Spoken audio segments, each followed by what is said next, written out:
I just saw one of the worst pay-per-view finishes of all freaking time. Not just for 2019, not just for the month of October, but of all freaking time. WWE had one job.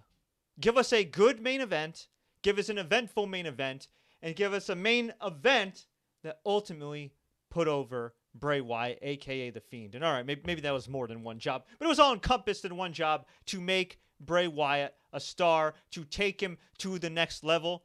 And they failed beyond incredible belief. And not only did WWE fail in making Bray Wyatt, WWE further plunged Seth Rollins' dwindling top guy credibility straight to mother effing hell. What's up, everybody? My name is Richani. This is TSC. We recap pro wrestling news, updates, reviews. We also do interviews and everything in between. If you're new here, please consider subscribing. I've been prepared to do this live stream for a while now, but I'm utterly speechless. I was taking some notes, keeping a keen eye on Hell in a Cell. I thought it was a pay-per-view that could low-key surprise everybody, even though going into it, we had only 4 scheduled matches going in. But I said, you know what? Maybe, just maybe, given the fact that this has been a relatively eventful week in WWE, with SmackDown on Fox, with a great NXT show, with a really strong AEW card, with the competition flourishing, I thought, man, WWE's going to surprise us tonight. And at the beginning, it was all good. Becky Lynch, Sasha Banks didn't agree with the finish, but that was a great match. Roman Reigns and Daniel Bryan against Erick, Rowan, and Luke Harper. Excellent freaking match. Corbin and Gable, pretty good match. Those guys have good chemistry. I really like the Randy Orton and Ali match, which is random and impromptu, but good stuff for the time being. I mean, there was some really good stuff here. And then we get to the main event, which quickly became the lame event. And I guess we should start there because this is probably the only match you really care about, or most people care about, that are watching and listening to this right now. Bray Wyatt, The Fiend, versus Seth freaking Rollins. Now, it's ironic that this is Hell in a Cell because this historically has been the pay-per-view and the match where they have absolutely killed guys that have had momentum that shouldn't be beaten at a certain time. Ryback back in Hell in a Cell 2012 was undefeated, got over huge, and for whatever reason they decided, hey, CM Punk should go over, killed his momentum, never the same ever again. Yeah, that was pretty damn rough. And here we are. Hell in a Cell. Bray Wyatt. Just last year, we had a no contest where Braun Strowman was ready to finally win the Universal title, and Brock Lesnar killed Roman Reigns and Braun Strowman, rendering it a no contest and rendering Braun winless in world title matches. So fast forward a year later, it's Bray Wyatt, the mentor of Braun Strowman, taking on Seth Rollins. He's been relatively protected. He sent Finn Balor back to NXT. He's been looking good. Vignettes are great. The one on Friday was a little bit cringe and a little too long in my humble opinion, but whatever. Absolutely dominating Seth Rollins. So we get to this match. Bray is just destroying him. Eventually, Rollins gets some offense, hits a curb stomp, Bray kicks out at 1. Another curb stomp, Bray kicks out at 1. Hit a pedigree, Bray kicked out at like 1 or 2. Point is, Bray kept kicking out of everything but the kitchen sink. Hell, he even kicked out of the kitchen sink, or at least something that resembled the kitchen sink. Rollins had ladders. He had a toolbox. He frog splashed Bray through a table. Bray kept kicking out and kicking out and kicking out and kicking out, and it just was nonstop. Just total nonstop. Bray was dominant, and even when he wasn't dominant, he was kicking out of everything. And I thought, okay, I like the story of this match. They're protecting Bray. They're making him look like an absolute beast. What could possibly go wrong?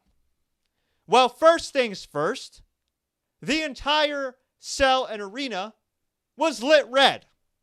So aesthetically, it didn't look all that great, and it was kind of hard to see. And I would imagine if people are hard of seeing, maybe even colorblind, not the most aesthetically pleasing matchup. Especially with already a red cell. Probably hard for the wrestlers too that are in the ring. But whatever. They were making it work. The crowd was behind The Fiend, even though I know he's supposed to be the heel. They were behind him. They were ready for some change. And then Seth hit a curb stomp. And another curb stomp. And another curb stomp. And it got to the point where it was just complete BS. And my dad's texting me. And he's like, this is ridiculous. And he gave me a call and he's like, this is ridiculous. And I'm like, yeah, it is. And we're just openly laughing because he hits Bray with the steel chair while Bray's on the ground. And I think he actually hit the mat. He didn't actually hit his head, or else that would have been really bad. Maybe he accidentally did. Bray kicks out. Hits Bray with the ladder, and then hits a steel chair on the ladder. Bray kicks out. Hits the toolbox all over Bray. Bray kicks out. Hit a pedigree. Bray kicks out. Curb stomps. Bray keeps getting back up. And it got to the point where the crowd is booing the babyface because it's just, they want to see it go home. They want to see the match end. It got way too long. 10 minutes of back and forth where Bray kicks out of a few moves and Seth acts scared, cool. Hit the Sister Abigail, get out of there. But no, Seth kicked out of the Sister Abigail. So then, finally, we get to the end of the match, and this was just dragging on and on. I mean, I don't know how long this match went, but it went too freaking long. Seth gets a sledgehammer. The referee's like, Seth, think about who you are. Think about what you've done. You can't do this. Like, pleading with Seth. Seth goes, and it looks like Seth's like crying. That's what you need, a crying top babyface. Because Steve Austin cried when he feuded with The Undertaker and Cain. The Rock cried when he feuded with The Undertaker and Cain, right? So Seth hits Bray with the sledgehammer. That finally got somewhat of a babyface pop for him. And then the referee calls for the bell. And it is a disqualification. Not a TKO, which would make sense in a match that is no disqualification. That's inside Hell in a Cell, which is historically anything goes. But a disqualification. Now a what should I say? A TKO, referee stoppage. That would have really hurt Bray. But a disqualification inside Hell in a Cell. If this wasn't inside Hell in a Cell, this would still be an awful finish for a pay-per-view main event. The fact that Bray, even though he kicked out for a long time, was on his back for what seemed like a good 10 minutes, an eternity, that was bad. The DQ finish was the crap cherry on top of this crap sundae. And after that, they're trying to stretcher Bray. And Bray locks in the mandible claw on Seth, goes crazy, pulls the black mats out, beats him up on the outside. Crowd is booing. I don't know what else the crowd was chanting, but I know one of the chants was AEW. If anybody knows what the other chant is, please comment in the live stream. I'll point it out and shout you out. But locks, and then, just when I thought it couldn't get any worse, he locks in the mandible claw. Presumably fake blood is leaking out of Seth Rollins' mouth. Bray removes the mandible claw, and it looks like Seth's tongue is cut off or something. And he's like, and there's like blood all over the place. And my dad and I are just like, what the F is this? I'm trying really hard not to curse right now. I don't want to be YouTube friendly here, but my God.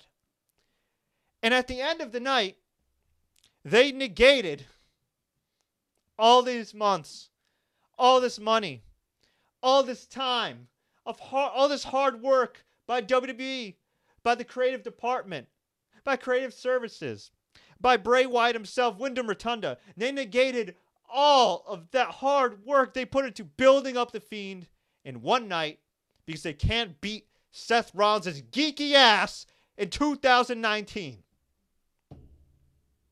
And on top of that, they further made Seth Rollins look like a bitch, to quote Marcellus Wallace. Oh my goodness. And I'm just looking in disbelief, knowing I have to recap this show, and I got nothing. And a few days ago, WWE tweeted a poll. They said, how will the Seth Rollins Bray Wyatt match end? And it said pinfall, submission, and underneath it said disqualification. Now, I pointed this out. Brian Alvarez was kind enough to bring this to my attention as well. Restart the match with the other chance. Thank you, Jeremy Bowers and Scourge of Memphis. Yeah. So I called it out. I screenshot the actual tweet. I posted it on our Sports Courier Facebook page, facebook.com/the Sports Courier. And I'm not going to name the person who commented here because he's a nice guy and it's nothing against him because he didn't book this crap. But a WWE employee actually commented and said, hey, well, technically Hell in a Cell ended in a DQ last year. Technically a no contest, but whatever. Semantics. So that's why they put it on the poll option. And I'm like, yeah, but it would be really bad to have this, this year as well. And he goes, yeah, they just put it there to, give you the idea that anything can happen in WWE. And I said, okay, that's fair. Not thinking that, you know what? They may be bad enough, dumb enough, stupid enough, illogical enough to book a non-finish and a Hell in a Cell match on the Hell in a Cell pay-per-view in the main event slot for the second straight year. They've killed their titles. They killed Kofi Kingston. And look, Kofi Kingston, the inconvenient truth is this. He's an incredibly likable guy.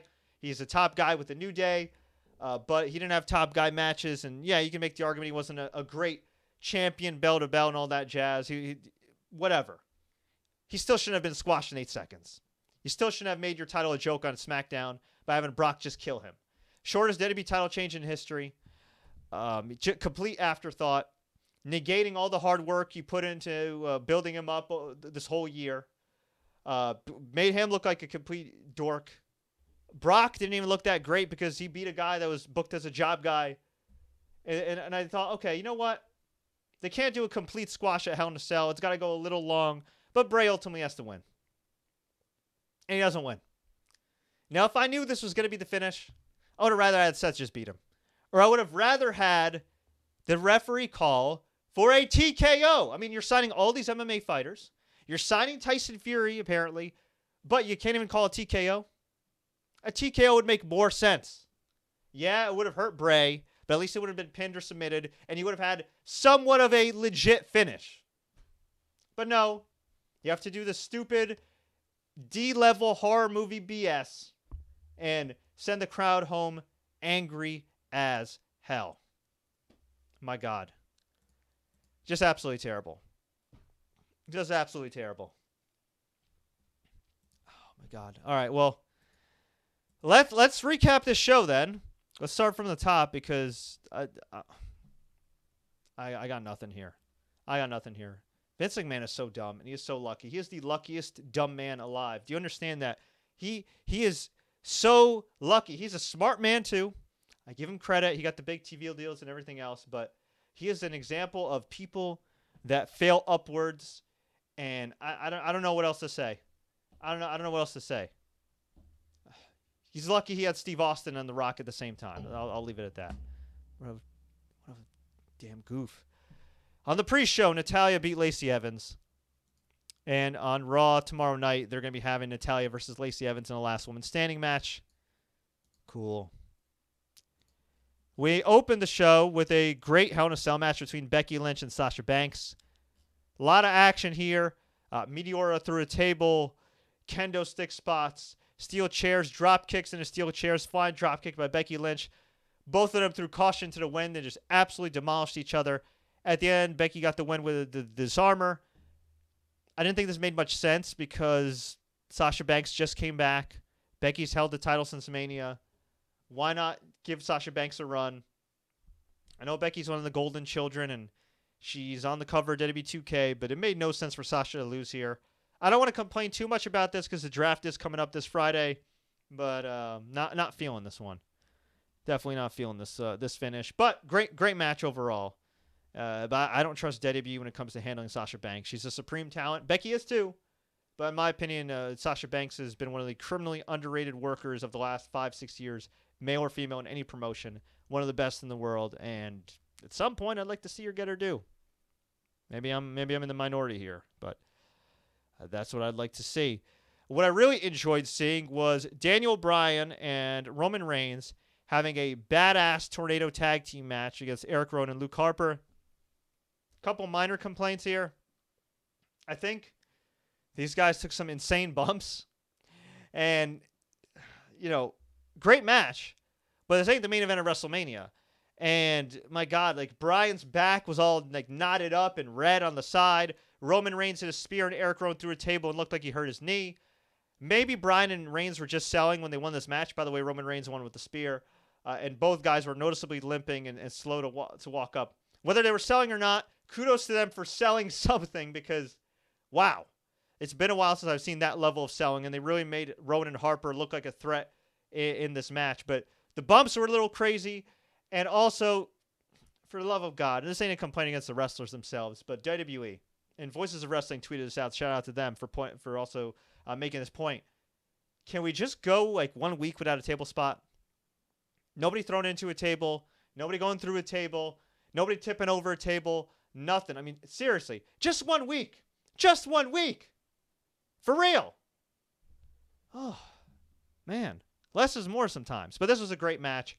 After the match, Roman Reigns offered his hand to Bryan. Bryan rejected it, wanted a hug. They hugged, they shook hands, and believe it or not, there was no BS. There was no tomfoolery. There's no nothing, no heel turn. Both guys just respected each other and left on their own power, which I like.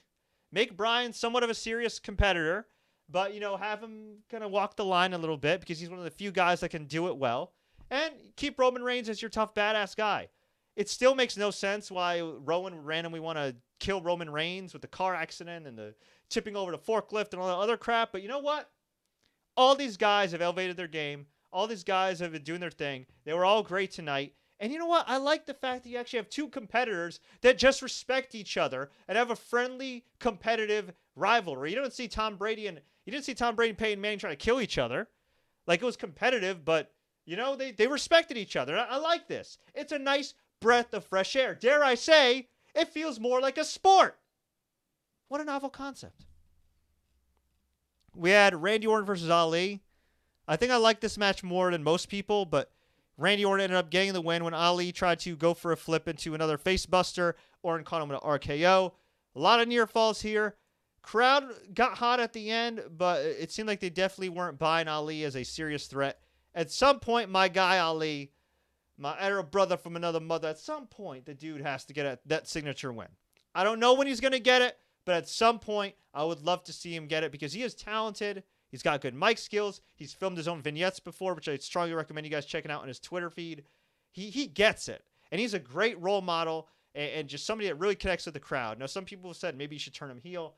I don't know. I think when you got somebody that likable, got that genuine, somebody that's a positive role model, especially for the Middle Eastern community, which we haven't had in pro wrestling, I think you should strap a rocket and push him to the moon. But, it is WWE. And historically, it's been hard for people like Ali. But I hope he succeeds. He's certainly got the talent. After the match, Randy Orton pounded his chest, nodded to give him as a sign of respect. I would have liked to have seen Ali get the win here, but if these two are to rematch down the road, it would make sense to build up the match prior to Ali finally getting that signature win. Hopefully he does. He's great. He has a great talent, by all accounts, a great guy. Okay, so after that, we had the Kabuki Warriors, Asuka and Kairi Sane, defeated Alexa Bliss and Nikki Cross to win the the WWE Women's Tag Team titles, which at the moment can be defended on Raw, SmackDown, and NXT. Asuka got the win by green mist of all things. Green mist into the eyes of Nikki Cross, kick to the head, won the titles. Pretty good match. I thought it went a little too long, but finally, since the Boston Hug connection, we have a team that's going to be really strong when it comes to in-ring work. Not that Alexa Bliss is bad, not that Nikki Cross isn't freaking awesome, but I just think, Asuka and especially Kairi Sane, I feel like are on another level than most of the women on the roster. So I am happy about this. They recapped the Tyson Fury, Braun Strowman stuff from SmackDown, and then we had another weird finish here. Braun Strowman and the Viking Raiders defeated the OC, AJ Styles, and Gallows and Anderson by disqualification. And after the match, the Viking Raiders had a double suicide dive on Gallows and Anderson, and Styles got knocked out by Strowman. Okay. If Styles is going to get knocked out, if these guys are going to get taken out, why don't you just have them lose? Why don't you just have them lose? That made zero sense. By the way, Rude and Ziggler, the Raw Tag Team Champions, nowhere to be found. And SmackDown Tag Team Champions, nowhere to be found as well. Chad Gable beat King Corbin. Once again, these guys have great chemistry. The only thing I didn't like was that it went a little too long and what happened afterwards. Gable rolled up Corbin for the win. Greg Hamilton announced him as Shorty Gable, which was kind of lame, but that's what Corbin decreed him as. And then later in the night, we had Gable cut a promo backstage dissing Baron Corbin. And Corbin beat the hell out of him. Completely negating that win. Because these guys can't help themselves. Either protect Corbin or protect Gable. Don't do this 50-50 stuff, especially now with Fox. You need stars. And the only stars you have now are Brock Lesnar, who barely wrestles, Cain, who may only wrestle once, Tyson Fury, who may only wrestle once, Ronda, who may never come back. I mean, who else? I guess Roman Reigns, a full-timer, but he's not at that level. The Rock, who's barely there. You have very few stars. I mean, I guess Roman Reigns is your full-timer. He's your biggest full-time star. And Bryan to a lesser extent. But other than that, I mean, come on. Either make Chad Gable or push Corbin. And look, I'm not a big Corbin fan, but he has stepped up to the plate. And if you're going to make him king of the ring, protect him and push him. That's the thing. They do this half-ass thing all the time. Even with Kofi. They pushed Kofi and protected him for all these months just to kill him at the end. So stupid. Why should I get invested in anything if you're just going to ruin it at the end? Why? I mean, man. I don't know, man. Ugh. Whatever. I don't know what to say. I don't know what to say. It's like my buddy Ray swiping right and getting to know a hot chick online, and then they hang out at Applebee's and she looks like Mr. Bean. I don't know. Bad analogy, but I don't know. It's ridiculous. It's ridiculous. This is like if you relived the Patriots-Rams Super Bowl that we all got excited for, thought it was going to be an offensive melee, and it ended up being 10-3. And the Rams couldn't even muster 7 points, or more than 7 points, to beat the Patriots. But it's like that over and over again in WWE. Ugh. Charlotte Flair beat Bayley to win the SmackDown Women's Championship. She submitted her with a figure 8. She's now a 10-time champion. I thought it was way too soon for Bayley to lose. I also thought this match was lacking, and I don't know what it is. Maybe the crowd's just tired of Charlotte. Maybe they've just had rough chemistry lately. I kind of recall that being the case with Kevin Owens and AJ Styles. They looked like they would have great matches, and the matches were just kind of there at times. And yeah, I don't know. I wasn't really feeling this match. And then at the end, we had Universal Champion Bray Wyatt versus The Fiend. Seth Rollins versus The Fiend. I can't talk anymore. Go into a disqualification. So overall, Hell in a Cell gets an absolutely, positively thumbs frickin' down. Thumbs down. Thumbs down, kids. So let's get to some of the questions here. We're also going to go over some more news. Let me just catch my breath for a second and drink this water, if you don't mind me. My God. Oof, okay. Okay. Have you heard rumors about Crown Jewel? Yes, Dave Meltzer's reporting that Cain Velasquez versus Brock Lesnar for the WWE title at Crown Jewel is practically a done deal. That is pretty huge. Kind of disappointing. It's on Halloween. I believe Halloween takes place on a Thursday. So it's going to be Cain versus Brock on a Thursday afternoon in Saudi Arabia. But if you know anything about these Arab countries, man, these people in power, they love their combat sports. They love their pro wrestling. They love their boxing. They love their MMA. That's why they're paying big money to WWE. That's why they're paying big money to Cain. And that's why they're paying big money for Anthony Joshua to rematch Andy Ruiz in December. So, yeah. Look, I don't know what to expect in that match. Cain was rocking a knee brace. Apparently, he needs knee surgery. I have a feeling the match is going to be short and sweet. I wouldn't beat Cain. I'm assuming they have some type of agreement. If it's a long-term agreement, I would have Cain win. Why not? The Universal title, the WWE title is barely going to be defended anyway with Brock Lesnar. Might as well have Cain beat him, and you could have Brock beat him at Royal Rumble or WrestleMania or whatever. I mean, might as well, right? I don't know. But at least it's interesting. Tyson Fury versus Braun Strowman, also rumored for Crown Jewel. That also seems kind of weird.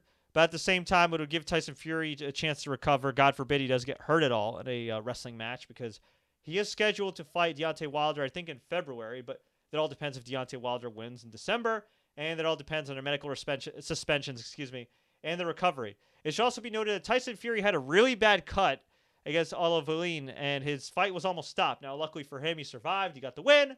But that's a cut that could take a long time to heal. And look, it's pro wrestling. Ish happens. And if he gets that cut again, yeah, I mean, those are like 40 stitches I think he needed. It was something crazy like that. It was amazing that the fight was even able to go on. But ESPN, Top Rank have a lot of money invested in him. It's also going to be interesting to see if Tyson Fury actually ends up doing a match because, well, I just mentioned it. ESPN and Top Rank have a lot of money invested in him. We'll see. Telvin Kapapa says, I pray Bobby Lashley gets drafted to SmackDown. # push Lashley. Lashley's great, although I totally hate the Cuck Rusev storyline where he just made out Lana in front of Rusev. Rusev did nothing. Bad deal for all. Orlando Jr. says, thumbs down for sure. Brian Bentley says, where do you think Seth and Bray go from here? Well, before the match, I just remembered that not Hell in a Cell, sorry. Survivor Series is coming up. And Survivor Series always has the Raw champion versus the SmackDown champion. Assuming that's Brock Lesnar or Kane, I guess you'd probably want Seth Rollins in there as opposed to Bray Wyatt in terms of a guy that can get anyone of them to have a good match. I guess this doesn't bode well for Kane, but I could see Cain Velasquez losing to Brock, which would be stupid in the first match, but look at what they did tonight. And I could see them doing the trilogy of Seth versus Brock at Survivor Series, where Brock finally gets the win over Seth. Which, now thinking about it, that actually probably seems like the most likely thing that they'll do, which is kind of lame. Which, if that's the case, I wouldn't have Brock versus Kane in Saudi Arabia. I'd have, you know what I'd have? I'd have Kane and Rey Mysterio versus Brock and, I don't know, who the hell would be Brock's tag team partner? I'm trying to think. Who would be Brock's tag team partner? I can't even think right now. I don't know. King Corbin? Ugh, that'd be brutal. I mean, whatever. You do a tag team match. Find some dork to team with Brock. Maybe Randy Orton. Well, Randy Orton's actually in that 10-man tag with. They're also doing, by the way, Team Flair versus Team Hogan at Crown Jewel, a multi-man match, a tag team match before Survivor Series. But I suppose, and Corbin is in that one along with Randy Orton. Whatever. Pick random heel X, put them with Brock Lesnar, have them wrestle Kane and Ray, do some stuff, and build up Kane versus Brock for Royal Rumble WrestleMania. That's what I would do. That way, Saudi Arabia still gets Kane, they still get Brock, and you still have something saved for down the road. That's what I would do. And you could still do the trilogy of Seth versus Brock at Survivor Series. Ugh. Although I'm sure it would be a great match. And look, Seth as a wrestler is a hell of a wrestler, but they have booked this guy into the biggest dork and somebody you would not want to be seen at the club with. Becky Lynch? Hell yeah. Seth Rollins? Not so much. I don't think I'm going to be partying in Vegas with Seth Rollins. Okay? I don't even think I'm going to be playing Dungeons and Dragons with Seth Rollins. I don't even play Dungeons and Dragons. Ugh. My God. Anyway. Jeremy Bauer says, how about Brock and Cesaro versus Kane and Ray? I like that. I actually like that. Telvin Kapapa said Vince isn't fully sold on the man. I totally disagree, brother. Becky Lynch wouldn't be all up in the videos. Becky Lynch wouldn't be all up on WWE 2K in the ring with The Rock and all these guys if she wasn't over with Vince McMahon. I think that narrative is definitely dead at this point. Maybe to the detriment of the women's division, because I think Sasha Banks should have won. Noe Lara says, worst pay-per-view of the year. I mean, there's been some bad pay-per-views, but I think you're right. This has to be the worst pay-per-view of the year. The Fiend character would rule NJPW for years. Yeah, he would, because they would actually book him properly. Should they have restarted the match? Yes. Telvin Kipapa says, I'm dropping my WWE Network for AEW Plus. AEW Plus, by the way, is the service from Fight TV, the Fight TV app, where you can, I believe it's $5 per month. Telvin, you can correct me if I'm wrong. And you could watch AEW shows on the app, as well as like some other matches and things like that if you don't get cable and cut the cord, which I don't think is really that bad of a deal. Lil Fettuccine 69. I don't know if he snitched on Takashi as well. Seth looking real soft tonight. I'm assuming he means soft in personality because his physique was on point. Nathan Garcia, what up, man? He says hi. King Glass Review. It was fun before the DQ. Had he not put the belt on the Fiend? Dumb decision. The fans were pissed. They started chanting restart the match. Then AEW. Way to push your core fan base away. Agreed, because your core fan base is pretty much all you have, because I have a feeling, even with the strong SmackDown rating on Friday, that it's only going to go down, because based on the trend over the years, outside of these gimmicks of 25th anniversary, Raw reunion, nostalgia, whatever, the ratings do tend to go down. JB says, Seth Rollins' booking is so much worse than peak Roman Reigns, it's not even funny. I agree. I totally agree. Okay, Telvin says it's $10 a month for him. All right, interesting. Hey, whatever, man. If you're not happy with WWE, cancel your damn subscription, and I'd encourage you guys to invest money into whatever promotion you want to support. Why not? If you feel like WWE's not giving you a good product, go somewhere else. Why not? You know, this is the time to vote with your dollars and your attention span. That's for sure. Let's go to some comments on Facebook here. Scott Anderson says, Crown Jewel is going to be taking place 1 p.m. on Halloween, Thursday afternoon. Ernie Acosta says the main event was hot garbage. Wyatt needs to win. It's his time.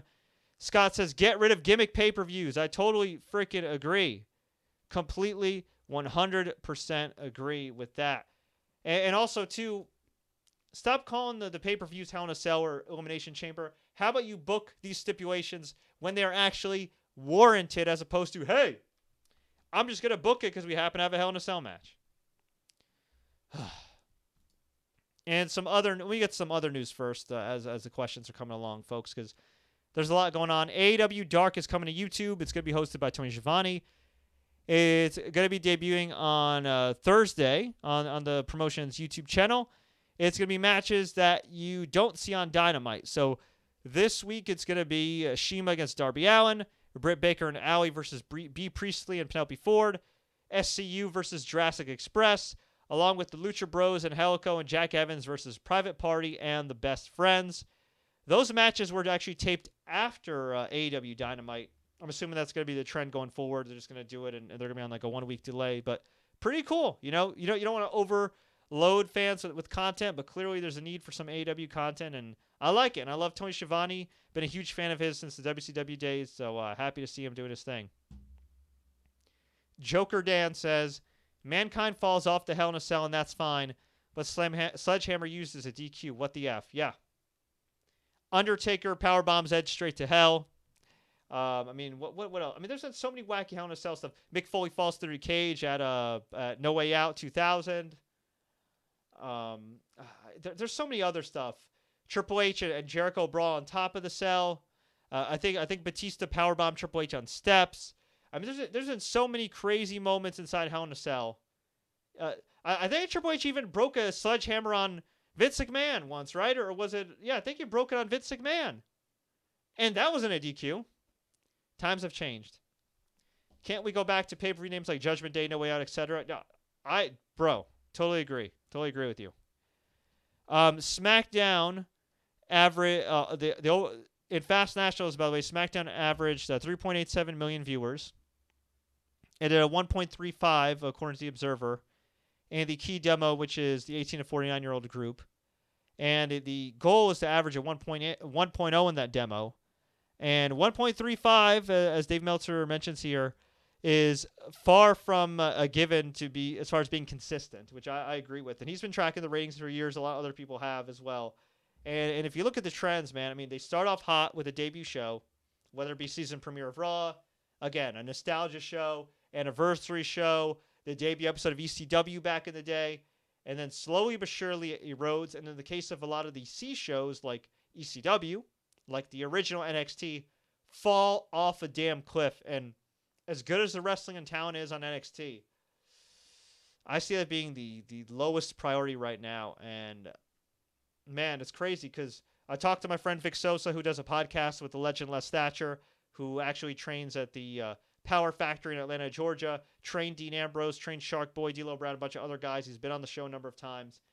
And he mentioned that, hey, wow, AEW looks like the more professional show, even though WWE is a bigger league. And I know Jim Cornette and a lot of other guys have mentioned that AEW just seems to look aesthetically better. And it's one thing if they were airing on different nights at different times, but when they air head-to-head, and when USA Network and TNT are so close to the dial, whether you're on YouTube TV or Fios or Spectrum or whatever the hell your cable provider is, it's going to be noticeable. And I'd imagine it's going to be noticeable for Vince McMahon. So at some point, I do see NXT moving to a bigger arena. That being said, will it change anything? I don't think so, because fans have already had their fill of WWE lately, and no matter the fact that they have maybe the most talented roster they've ever had from top to bottom from an in-ring standpoint, the reality is most of these guys and girls haven't been booked well. They have the perception of being uncool. They're not particularly protected. And on top of that, there's only so many hours in the day. 3-hour Raw, 2-hour SmackDown on Friday, 2 hours of NXT. If you're a hardcore fan, chances are you may watch Main Event on Hulu. Maybe you watch 205 Live, which, oh, by the way, they randomly canceled with no warning. So even if you're one of the few people to watch 205 Live, as the hardest of the hardcore, you're probably subscribed to the network. And for them to just cancel 205 Live, that's going to be a pain in the ass for you, right? And a slap in the face to you. On top of that, and I didn't realize this on Friday because there's just been so much going on with wrestling, but where was Sting? Where was Steve Austin? Where was The Undertaker? Why didn't Goldberg and Hulk Hogan and Ric Flair at least have some in-ring segments, despite all being advertised? And then on top of that, you get this Hell in a Cell pay-per-view. Pay-per-views are usually 3 to 4 hours. You're asking people to invest all this time for what payoff? An 8-second WWE title match, a Hell in a Cell match that ends in a DQ. Again, there are some good to great matches in between, and the talent is there. But it's all about the perception. And you know what? Whether AEW crashes and burns in the long run, that doesn't change the fact that WWE right now is perceived as uncool.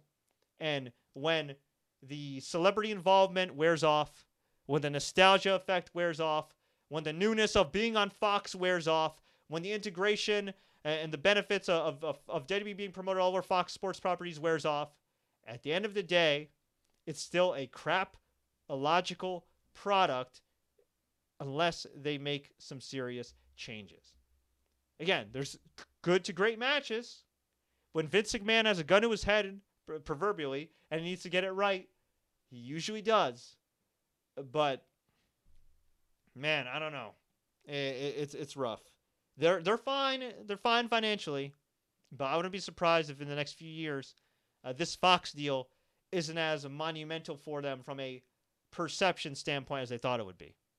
I mean, even UFC towards the end, while they have a great deal with ESPN now because ESPN wants more content, they even freaking went down with Fox. I mean, they were doing some really low ratings on Fox, and shockingly, they got a big deal with ESPN. But if you're WWE, if you're UFC, and you got cable companies that are desperate to hold on to viewers, desperate to have live original content, and UFC and WWE could put that out there on a consistent basis, for better or worse, I guess you're going to fail upwards in the end. So, WWE main event is still going? Yep. I won't be surprised if SmackDown goes to FS1. That was what people speculated if SmackDown falls off a cliff. I think that's a little premature right now, but let's give it time. Okay, Alpha Chauncey Bullock. What a party without the good brother. Yeah. The red lighting reminded me of what they used to do with Sin Cara. Yep. And we all know what happened there. The red lighting hurt my eyes. Yep.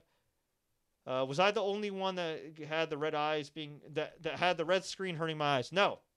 My man Julian Cannon tweeted out that it looked like Virtual Boy vision. If you don't remember Virtual Boy, or you weren't born yet to play Virtual Boy, back in the mid-'90s, my dad used to work at KB Toys years ago. Got us great discounts, thank God. Got me into my love for video games. There was a Virtual Boy. I don't even know how to describe it. Imagine like a Oculus, but bigger, that was red and black, with legs, and it stands up, and you put it in your eyes, you're watching, and you would play Mario, and you would have a controller, and you would play like these different games like Mario Tennis.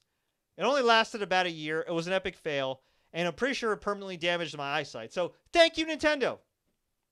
I still have it, though. Joshua Munn says, what are these people smoking? I don't know. Some good stuff that I would like, I guess. All right. As far as any other notes right here, SmackDown did a 2.4 rating and did about 3.8 million viewers, almost 3.9 million viewers for the average minute. And from there, according to Dave Meltzer, the women's match lost 360,000 viewers. The Nakamura-Rollins match with the Fiend angle lost 133,000 viewers. The Shane McMahon-Kevin Owens ladder match gained 235,000 viewers.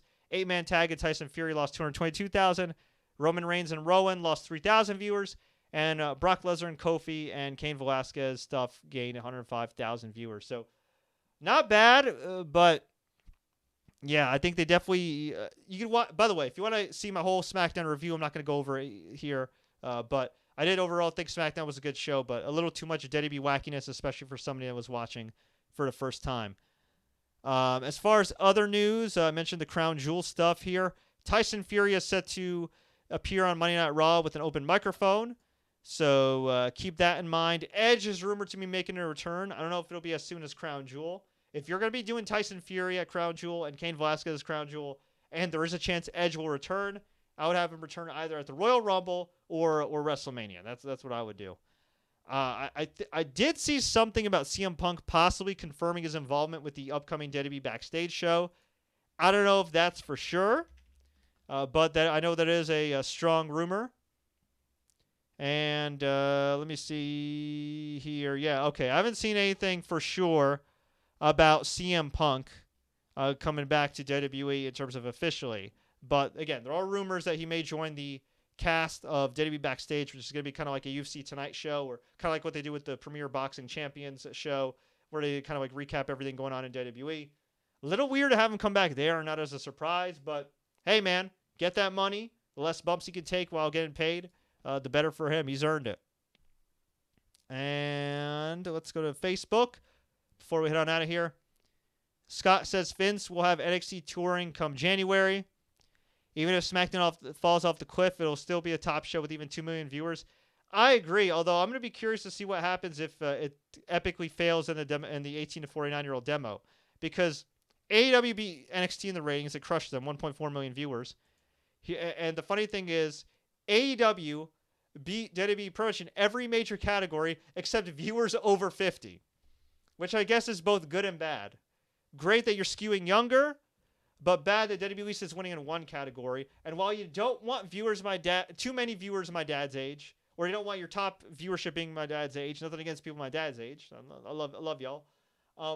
The reality is those people do spend money too, and a lot of those people maybe won't pay money for the network, but they may pay money to go to a live event.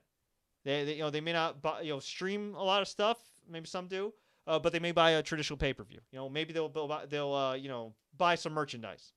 So at least WWE, as bad as it looks, that they're catering to a much older audience, at least it's an audience that, in theory, spends money in some capacity.